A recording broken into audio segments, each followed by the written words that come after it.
Muchas gracias, hermano. En primer lugar, quería ofrecer disculpas porque la semana pasada, justo gracias al Señor, después de, de haber terminado el ministerio, se me cayó el internet y no alcancé a despedirme, así que algunos de ustedes habrán notado que me fui sin despedir y eso se ve muy feo. No fue intencional, se me cayó el internet y después me costó mucho volver a conectarme. Así que era lo primero que les quería decir. En segundo lugar, les voy a invitar a que leamos nuevamente el pasaje que vimos la semana pasada en la epístola a Tito, el capítulo 2. Vamos a continuar en los mismos versículos durante la reunión de hoy día. Por lo tanto, les invito a buscar en Tito, capítulo 2, comenzando la lectura en el versículo 11.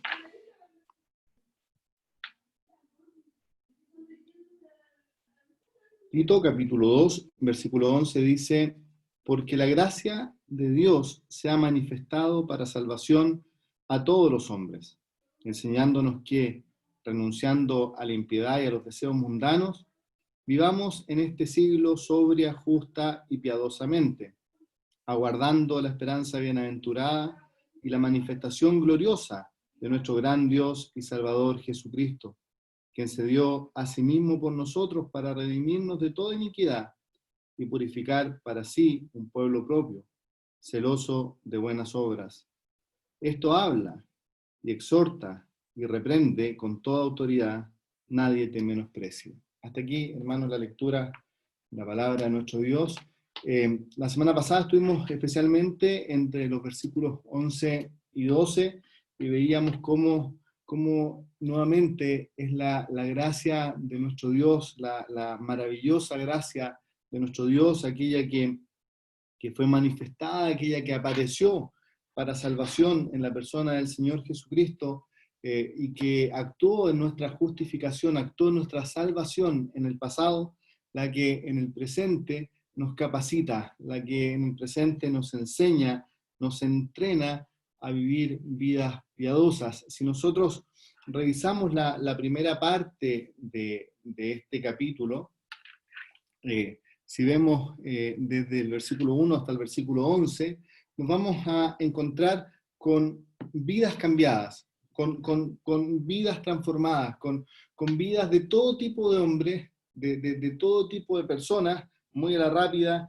ancianos en el versículo 2, ancianas en el versículo 3, mujeres más jóvenes en el versículo 4, en el versículo 6, jóvenes en general, en el versículo 9, siervos, todo tipo de personas, todo tipo de hombres, más allá de la edad, más allá de la condición social, más allá de si son empleados o si son patrones, si son siervos o si son amos, de todos los tipos de hombres y mujeres, Dios ha hecho esta obra de salvación maravillosa, esta tremenda obra de salvación en vidas que han sido transformadas. En el caso puntual inclusive de los cretenses, esta transformación es evidente. En el capítulo 1 va a recordar el apóstol lo que un profeta de ellos mismos había dicho acerca de los cretenses, siempre mentirosos, malas bestias, glotones ociosos, y va a agregar: este testimonio es verdadero, pero hay vidas transformadas. Y esto tiene que ver con algo sobrenatural, con la obra de Dios, con el poder de Dios sobrenatural que ha venido y se ha manifestado para salvación en la persona del Señor Jesucristo. Él es la gracia que apareció. Él es la gracia que se hizo visible en algún minuto. La gracia de Dios es inherente a nuestro Dios, es parte de la esencia de nuestro Dios. Por lo tanto, la gracia de Dios ha existido siempre en nuestro Dios, pero hay un punto en la historia, hay un momento especial donde donde esa gracia se hizo visible, donde esa gracia apareció y donde los hombres pudieron ver esa gracia de Dios. Juan nos podrá decir que aquel verbo eterno, el Señor Jesucristo, aquel verbo que en el principio era con Dios, aquel verbo que en el principio, era Dios, aquel verbo un día fue hecho carne. Y Juan agrega: y habitó entre nosotros y vimos su gloria, gloria como del unigénito del Padre, lleno de gracia lleno de gracia y de verdad. Y después agregará, y de su plenitud tomamos todo, y gracia sobre gracia. Él es la gracia personificada, Él es la gracia encarnada. En el Señor Jesucristo, donde la gracia de Dios se puede ver, se hace visible en un punto de la historia. Y esa gracia actuó en nuestras vidas en primer lugar, en nuestra salvación. La gracia de Dios se ha manifestado para salvación. Actuó en cada una de nuestras vidas también, de todo tipo de hombres. La gracia de Dios se ha manifestado para salvación a todos los hombres.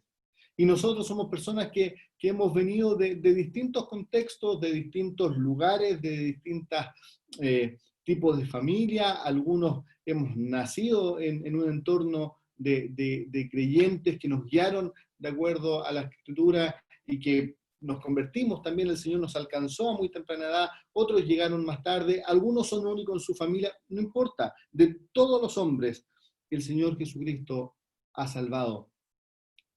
De todos los hombres y mujeres mostrados en el capítulo 2 también, Él nos ha salvado y Él ha actuado en nuestra justificación. La gracia de nuestro Dios ha actuado en nuestra justificación. Somos justificados solo por gracia, somos salvos solo por gracia, no por mérito humano, no por obra de justicia que nosotros podamos haber hecho, solo por la gracia de Dios. Pero lo maravilloso que veíamos la semana pasada es que esta misma gracia que actuó en nuestras vidas en el pasado, en nuestra justificación, hoy en el presente sigue actuando. Y nuestro proceso de santificación hoy también es solo por gracia. Esta misma gracia, versículo 12, actúa en el presente enseñándonos, entrenándonos, siendo nuestro maestro, enseñándonos a vivir como debe vivir aquel que ha sido salvado, a enseñarnos a vivir de tal modo que nuestra vida, como ha dicho el versículo anterior, el versículo 10, pueda adornar la doctrina de Dios, nuestro Salvador, que nuestra vida dé cuenta que hemos sido salvados por un Dios que transforma vida, que toma a cretenses, siempre mentirosos, mala bestias, glotones ociosos, y los transforma en hombres virtuosos, y los transforma en hombres santos. Toma a pecadores y los transforma en hombres santos. Este proceso de santificación también es por gracia. Es la gracia de nuestro Dios que nos enseña a renunciar por un lado, en un aspecto negativo, a evitar ciertas cosas, a dejar cosas que eran características de nuestro pasado, pero también a apuntar a una vida santa. Esa vida santa, según el versículo 12, se caracterizará por ser una vida sobria, se caracterizará por ser una vida justa y una vida piadosa. Tres aspectos de nuestra vida, para con nosotros mismos, sobrios, equilibrados, libres de cualquier tipo de intoxicación, sobrios. Con nuestros semejantes, justos.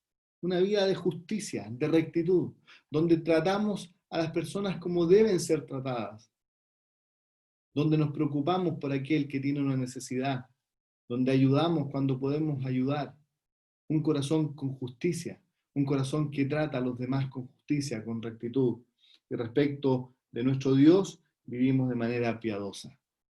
Somos temerosos de nuestro Dios, reconocemos quién es Él, tenemos una vida reverente, una vida que le da gloria.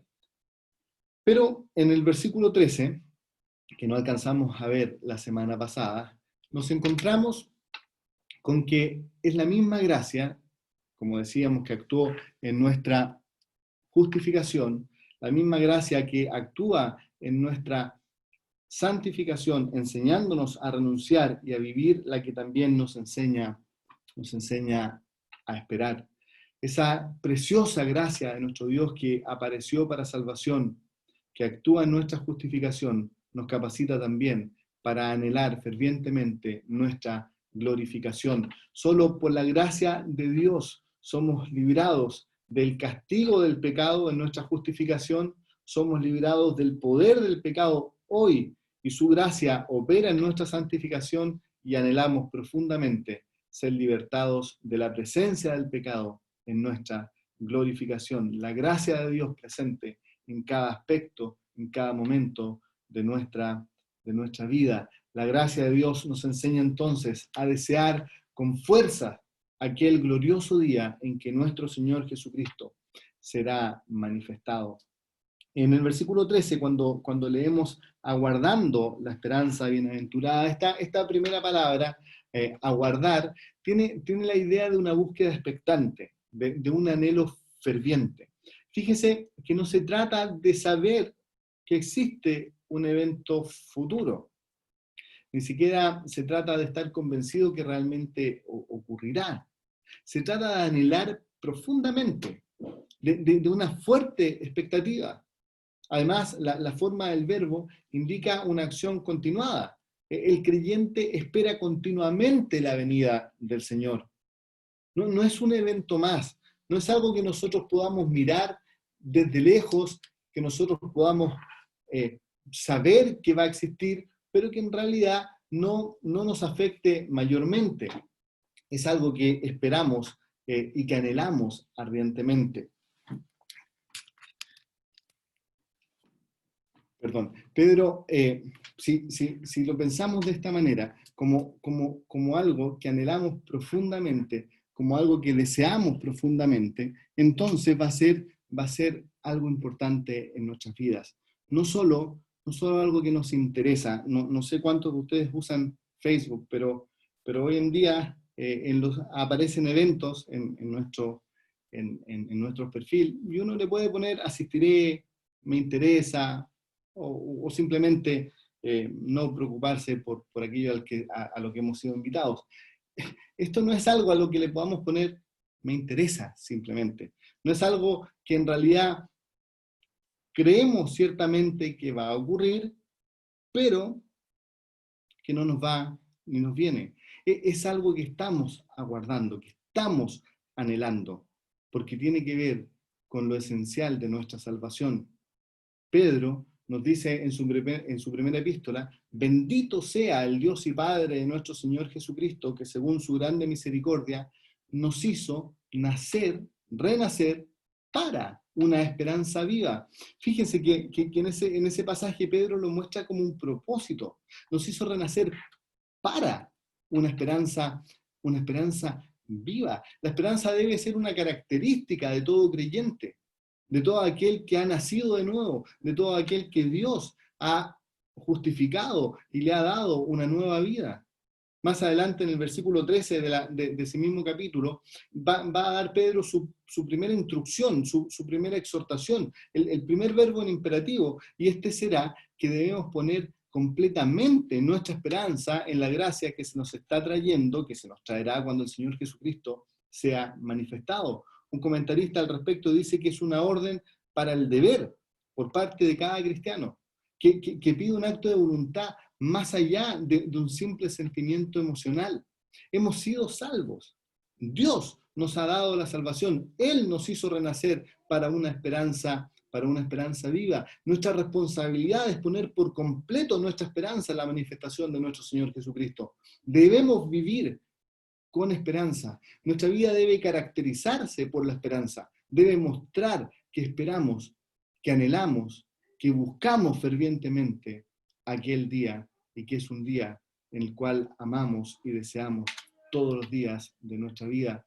Nuestro pensamiento, entonces, no debe estar tanto en este mundo. Nuestros deseos no deben ser los de la pasada manera de vivir. Debemos ser personas que se caracterizan por tener esperanza. Hermano, le debemos a este bendito Dios que nos hizo renacer vivir para el futuro, creer en su palabra, anticipar el cumplimiento glorioso de su promesa futura. Se lo debemos a Él, se lo debemos a Dios. Debemos anhelarlo fervientemente, sin reservas, de una vez por todas, aguardando la esperanza de manera inalterable, poniendo nuestra esperanza al máximo, no a medias, no indecisamente, sino con firmeza, en un acto resuelto. Por lo tanto, quizás la primera pregunta, solo con ver la primera palabra de este versículo es, o debiera ser, si es que nuestra vida se caracteriza por vivir a la luz de la esperanza, si realmente estamos esperando por completo en aquel día, si realmente estamos deseando profundamente aquel día. Hermano, vivir una vida de esperanza afectará a nuestro aquí y nuestro ahora.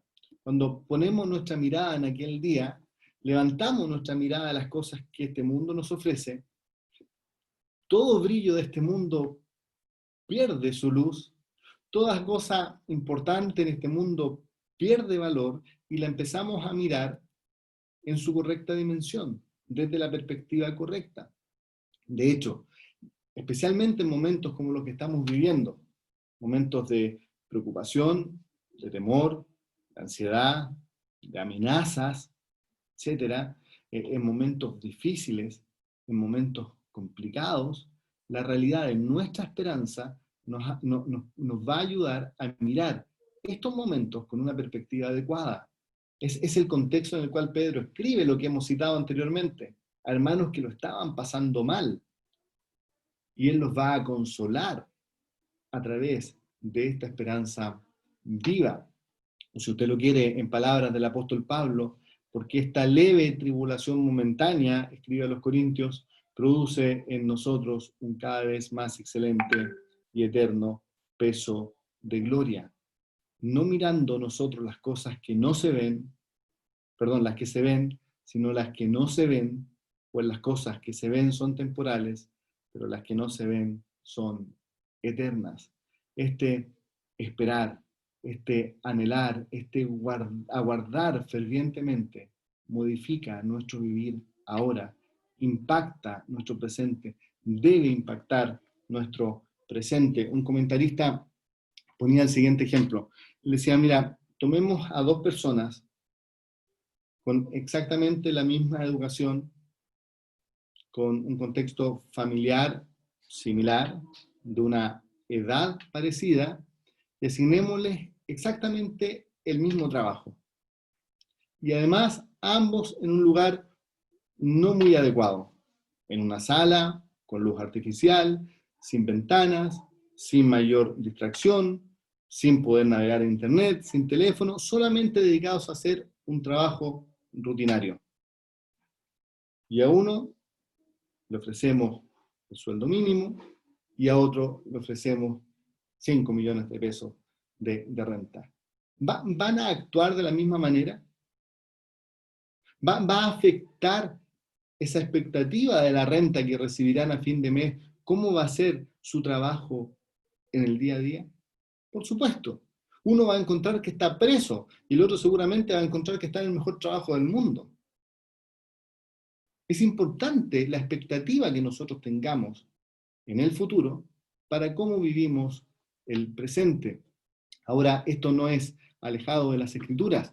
Si usted se fija, por ejemplo, voy a tomar solamente dos pasajes para que lo veamos. En Filipenses, el apóstol Pablo está escribiendo respecto de nuestra ciudadanía, está escribiendo respecto de nuestra esperanza. En el capítulo 3, versículo 20, dice, más nuestra ciudadanía está en los cielos, de donde también esperamos al Salvador, al Señor Jesucristo, el cual transformará el cuerpo de la humillación nuestra para que sea semejante al cuerpo de la gloria suya, por el poder con el cual también, por el poder, perdón, por el cual puede también sujetar a sí mismo todas las cosas. Y la exhortación que sigue inmediatamente, capítulo 4, versículo 1, va a decir, así que, de acuerdo a esta verdad, de acuerdo a la esperanza, a la expectativa futura que tenemos, así que, hermanos míos, deseados, gozo y corona mía, estad así firmes en el Señor. Amados, hay una exhortación práctica, hay algo que va a cambiar en ellos hoy día a propósito de la expectativa que ellos tienen en el futuro. Un caso muy similar está allí en la epístola a los Corintios, primera epístola a los Corintios, capítulo 15, va a estar hablando el apóstol Pablo también de esta doctrina respecto de que nosotros estamos esperando a nuestro Señor Jesucristo, cuando esto corruptible se haya vestido de incorrupción y esto mortal se haya vestido de inmortalidad, entonces se cumplirá la palabra que está escrita, se olvida la muerte con victoria. ¿Dónde está muerte tu aguijón? ¿Dónde está sepulcro tu victoria? Y va a seguir más adelante, más gracias sean dadas a Dios que nos da victoria por medio de nuestro Señor Jesucristo. Así que, y nuevamente lo mismo, en base a esta enseñanza, en base a la expectativa de nuestra glorificación futura, así que, hermanos míos amados, estad firmes y constantes, creciendo en la obra del Señor siempre, sabiendo que vuestro trabajo en el Señor no es en vano. En ambos pasajes, la estructura es exactamente la misma.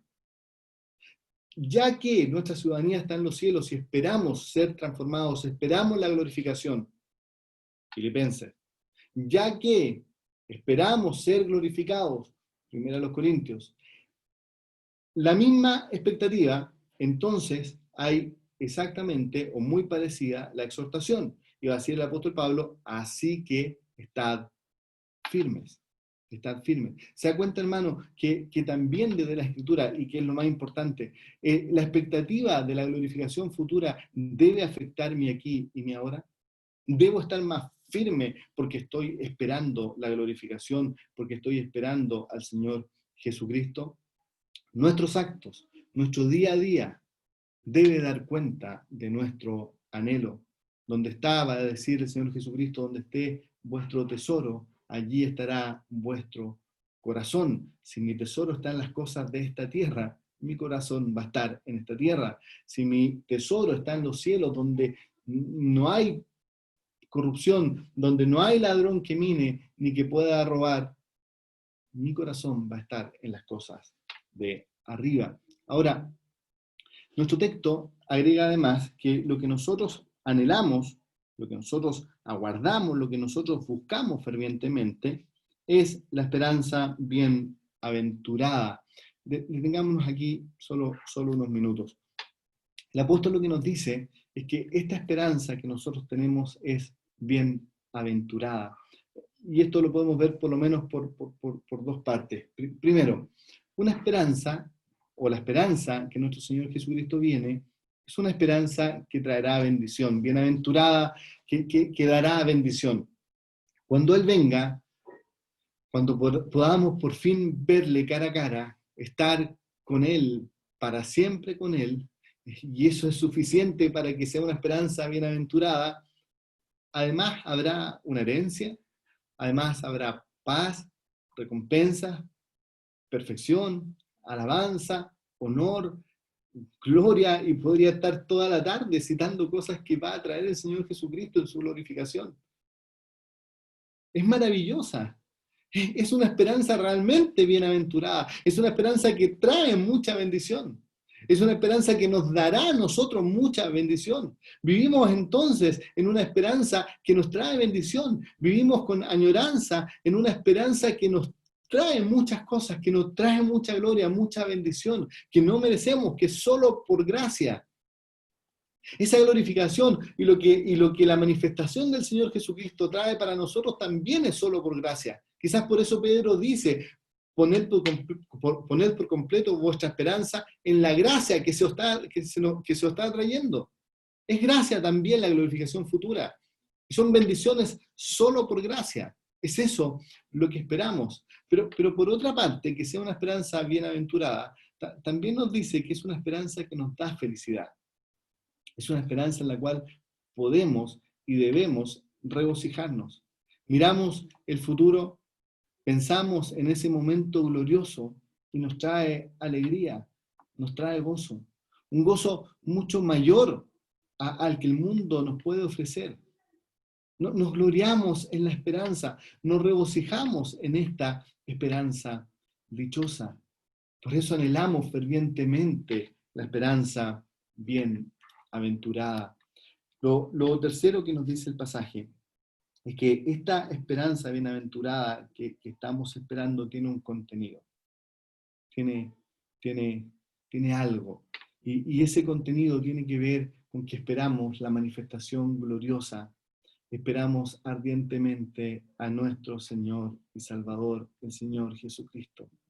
Fíjense, y solo como un apunte, nuestro Señor Jesucristo es presentado en este pasaje como nuestro gran Dios y Salvador Jesucristo. Qué maravilloso. Él es Dios en todo el concepto de la palabra. Él es Dios, el Dios que fue manifestado en carne.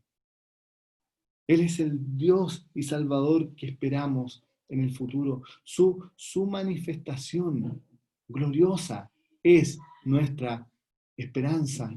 Esperamos ardientemente a nuestro Señor y Salvador. Cristo, Él es la gracia que se manifestó en la encarnación y Él es la gloria que se manifestará en su venida. Él es todo, hermanos. Él debe ser nuestro anhelo. Él debe ser lo que esperamos, lo que anhelamos, lo que deseamos, lo que amamos con todo nuestro corazón. Fíjense, voy a leer en la primera epístola de Juan, el capítulo 3. Juan nos llama a contemplar nuestra salvación, a contemplar en el pasado nuestra salvación y también a mirar al futuro. Dice, mirad cuál amor nos ha dado el Padre para que seamos llamados hijos de Dios. Por esto el mundo no nos conoce, porque no le conoció a Él. Amados, ahora somos hijos de Dios y aún no se ha manifestado lo que hemos de ser, pero sabemos que cuando Él se manifieste, seremos semejantes a Él, porque le veremos tal como Él es.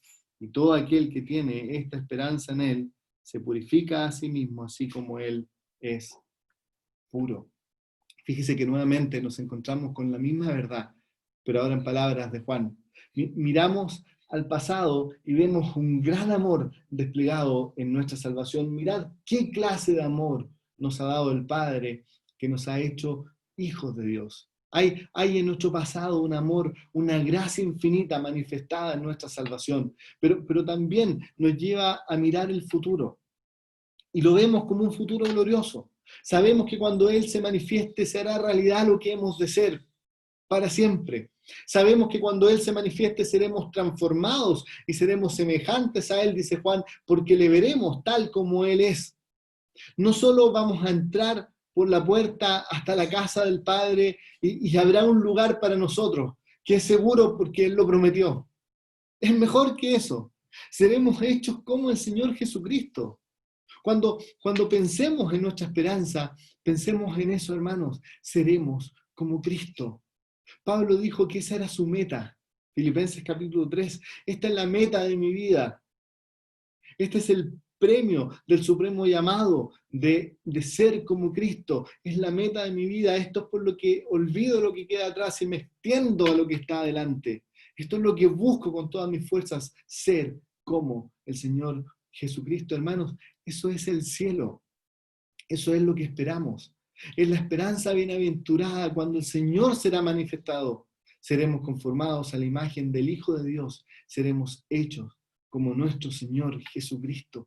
¿Cómo no vamos a anhelar aquel momento con todo nuestro corazón? ¿Cómo no va a ser un evento distinto, único, sin igual, que tome todos nuestros sentimientos, que tome todas nuestras fuerzas, que lo anhelemos completamente? No un evento más, no una promesa más, no algo que sabemos que sucederá pero que no nos afecta, algo que realmente anhelamos profundamente. Fíjese que además, nuevamente, nuestra esperanza impacta el presente. Eso es lo que nos dice el versículo 3. Todo aquel que tiene esta esperanza fija en Él, en Cristo, se purifica a sí mismo como Él es puro. Si nuestra esperanza del cielo es ser como Cristo, Él es nuestro Señor, Él es nuestro Salvador, Él es nuestra meta, Él es nuestro modelo, Él es nuestro ejemplo, Él es el patrón. Si esa es la esperanza celestial, entonces esa será nuestra pasión en este tiempo. Vivir para Él de manera sobria, justa y piadosamente, porque eso es vivir como Él, como aquel a quien deseamos y como quien queremos ser transformados. Si esa es mi esperanza en la eternidad, para la eternidad, entonces eso se convierte en mi deseo en este tiempo. Cuando miramos a nuestro Señor, vemos su vida perfecta y anhelamos ser como Él en el futuro, en nuestra esperanza, encontramos que ese anhelo, o debiésemos encontrar que ese anhelo, debe ser realizado también en el presente. Si fijamos esta esperanza en Él, no en un lugar, no en cosas, sino en una persona, entonces esto debe volverse purificador, porque Él es puro. Debe impactar nuestra vida hoy día. No puedo, hermanos, tener un deseo apasionado por ser como el Señor Jesucristo en la vida venidera, sin que eso afecte la vida que vivo aquí y ahora. Por lo tanto, me debo preguntar ahora mi segunda pregunta. ¿De verdad tengo esta expectación cierta? esta esperanza bienaventurada de ser como Él, es mi ardiente deseo, mi ferviente anhelo hoy. La respuesta no es un sí desde mi boca. La respuesta debiese ser mi vida. Si quieren lo planteo de otra forma. ¿Mi vida está siendo cambiada por la esperanza de su venida? La esperanza debiera ser una característica, lo decíamos al principio. La iglesia se caracteriza por amor, fe y esperanza. La pregunta es, ¿qué está pasando el día de hoy? ¿Realmente lo anhelamos? ¿Realmente es nuestra expectación? Y si no es así, ¿por qué? ¿Por qué no hay ese anhelo ferviente? Ese deseo ardiente de estar con el Señor y ser como Él para siempre. Y que ese anhelo cambie mi vida. Fíjese que la promesa del Señor Jesucristo allí en Juan capítulo 14 comienza antes de prometer que Él va a la casa del Padre a preparar lugar y que vendrá y que nos tomará a sí mismo para que nosotros estemos donde Él esté. Antes el Señor Jesucristo le dice a los suyos, dejen de estar atribulados, dejen de estar turbados. Y esa palabra marca estar desconcertado, estar ansioso, estar atribulado. Y la razón por la que esos 11 hombres estaban tan turbados es porque no podían concebir separarse de su Señor. Se le acababa de anunciar que iban a perder a aquel que habían conocido y habían disfrutado, a aquel a quien habían conocido como el perfecto ejemplo de sus vidas. Ellos habían probado esta verdad en su propia vida. No era teoría, habían sido 3 años, quizá un poco más de experiencia íntima, de una comunión pura con su Señor. Recién habían recibido un ejemplo maravilloso de humildad cuando el Señor Jesucristo en aquel aposento alto toma la labor de siervo y le lava los pies. Cosas como esas vivieron profundamente. La realidad que se describe en Juan 13, que el Señor Jesucristo amó a los suyos y los amó hasta el fin, los amó hasta lo máximo, es una realidad que ellos habían disfrutado todos los días con su Señor. Y al imaginar su vida sin Él, su corazón se turbó.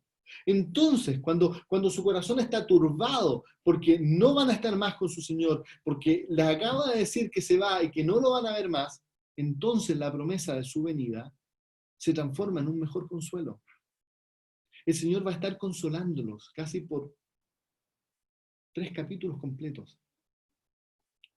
Pero fíjese que el primer consuelo, la primera promesa de consuelo para los suyos fue su venida. Voy a preparar lugar. Y si me fuere y os prepararé lugar, vendré otra vez y os tomaré a mí mismo, para que donde yo estoy, vosotros también estéis conmigo. Ese fue el primer consuelo que corazones turbados, que corazones ansiosos, desesperados sin su Señor recibieron. Hermano, ¿no será que vivimos vida lejos de esa experiencia? ¿No será que en verdad no estamos gustando realmente día a día de esta comunión, de este deseo por el Señor, de este conocimiento íntimo de Él? Quizás por eso no hay un anhelo ferviente de su venida en nuestras vidas. Quizás la clave es que debemos pasar más tiempo con nuestro Señor, más tiempo junto a la palabra, estudiando, conociendo las palabras, para anhelar con más fuerza a este Señor glorioso que se presenta por medio de su palabra. Cantamos muchas veces en la cena del Señor, solo hay consuelos y bendiciones cerca de Cristo junto a su cruz. ¿De verdad lo creemos así? ¿No debiera eso motivarnos a realmente pasar más tiempo junto al Señor Jesucristo, cerca de Cristo junto a su cruz? Más tiempo en la palabra, más tiempo estudiando profundamente la palabra de Dios. Fíjese lo que dice el versículo 14. ¿Quién? El mismo Salvador a quien esperamos, quien se dio a sí mismo por nosotros, para redimirnos de toda iniquidad y purificar para sí un pueblo propio, celoso de buenas obras. Él nos salvó no solo para sacarnos del infierno, no solo para darnos un ticket de dejar el infierno atrás y llegar hasta el cielo, sea lo que sea el cielo. No, no solo rompió con el poder del pecado sobre nosotros hoy día y nos está santificando en un proceso continuo, como decíamos la semana pasada. No solo nos promete la presencia del cielo y en ausencia del pecado. Él también nos está sacando de la esclavitud, nos está liberando. Cuando dice que Él se entregó a sí mismo por nosotros para redimirnos, esto es liberación, para librarnos de la esclavitud del pecado, pero para hacernos esclavos, para hacernos siervos de la justicia, para que comencemos a vivir una vida en pureza.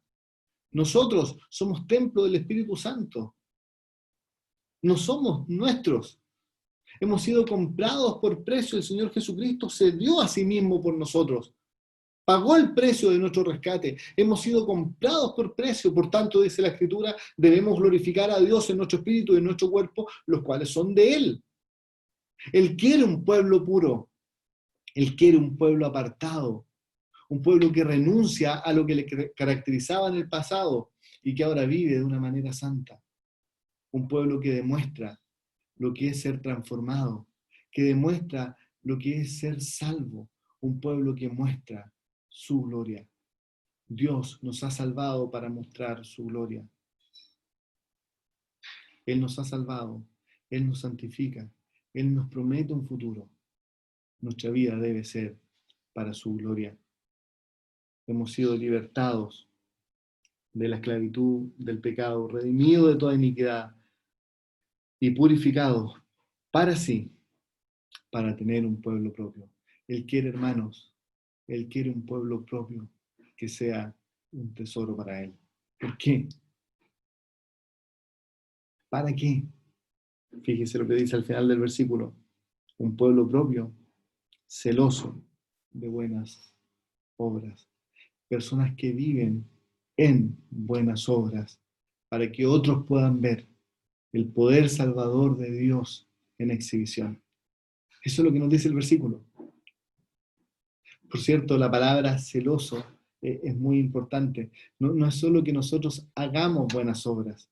Él quiere que seamos apasionados por buenas obras. Él quiere que hacer buenas obras, que vivir de manera santa, que vivir de manera justa, que vivir de manera sobria y piadosamente sea nuestra pasión, sea nuestro deseo más profundo. Dios nos salva para mostrar su poder transformador y para salvar al mundo, para que vivamos para su gloria, deseando ardientemente también hacer estas buenas obras. Efesios capítulo 2 nos dice que hemos sido salvos para buenas obras, hemos sido creados, una nueva creación en Cristo Jesús para buenas obras, obras que Él preparó de antemano para que anduviésemos en ella. La gracia entonces convierte a pecadores en santos, pero apasionados por la bondad y la santidad. Apasionados porque sus vidas sean transformadas y puedan ser visibles para el mundo, para que Dios sea glorificado en sus vidas. Hombres y mujeres que desean profundamente glorificar a su Dios en sus vidas. Hermanos, tenemos esta tremenda responsabilidad. No hemos sido dejados en el mundo para ser un pueblo tibio, con buena palabra, pero que no vive de acuerdo a lo que dice, sino un pueblo celoso de buenas obras, apasionados por una vida justa, piadosa, apasionados por una vida santa, que puedan adornar la doctrina de Dios, nuestro Salvador, en todos los aspectos.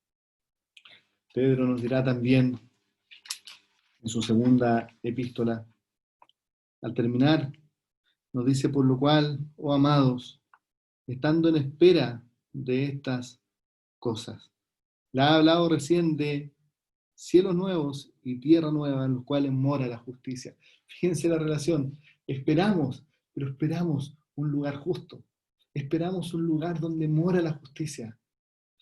Por lo tanto, por lo cual, oh amados, estando en espera de estas cosas, procurad con diligencia ser hallados por Él sin mancha e irreprensibles en paz. Debiese ser una preocupación en nuestra vida.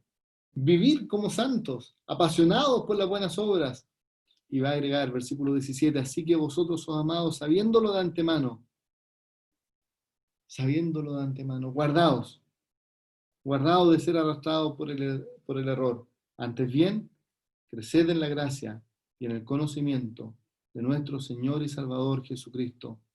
A Él sea la gloria ahora y hasta la eternidad. Amén. Hermanos queridos, sabiendo estas cosas, teniendo este profundo anhelo por la esperanza que el Señor Jesucristo sea manifestado, vivamos entonces de acuerdo a esta esperanza, apasionados por buenas obras, celosos de buenas obras, vivamos en una constante renuncia al pecado, pero buscando una vida que se caracterice por ser una vida sobria, una vida piadosa y una vida justa, que anhela a su Señor y su Salvador. Conozcamos mucho más a nuestro Señor. Antes bien, crecer. Hermanos, crezcamos en la gracia y crezcamos en el conocimiento de nuestro Señor Jesucristo. ¿Por qué?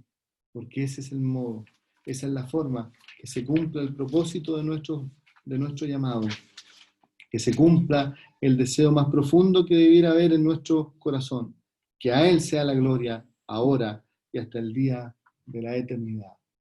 Amén. Que el Señor nos bendiga su palabra y que estas cosas que hemos visto, según el versículo 15, esto habla, esto exhorta y esto reprende, que sean un tema profundo en nuestras vidas, un tema que tome nuestras vidas, que llene nuestra manera de hablar, que llene nuestra manera de exhortar a los hermanos, de acompañar a los hermanos y también de reprender si es necesario, para que esto sea una realidad en nuestras vidas. Que el Señor nos bendiga su palabra y podamos vivir vidas para su gloria. Voy a orar, bendito hermanos, antes de que nuestro hermano Andrés pueda tomar el micrófono. Padre Celestial, bendito Padre Celestial, gracias por tu salvación tan grande. Gracias por tu obra continua en nuestras vidas y gracias por la esperanza bienaventurada que tenemos. Viene el día en que nuestro Señor Jesucristo será manifestado. Viene el día en que le veremos cara a cara, tal como Él es. En que veamos ese rostro que tanto deseamos y entendamos que hemos llegado al lugar al que pertenecemos. Que tu palabra pueda impactar nuestros corazones, bendito Dios, de modo que entendamos que el deseo de nuestro Señor, al entregarse por nuestros pecados, no solo fue rescatarnos de la condenación, sino fue ponernos en su familia con un propósito, un pueblo propio, puro, un pueblo apartado, un pueblo santo, un pueblo celoso, apasionado por buenas obras, por mostrar al Dios que nos ha salvado, por glorificar a Dios en nuestras vidas. Que ese sea nuestro anhelo. Te lo rogamos en el santo nombre del Señor Jesús.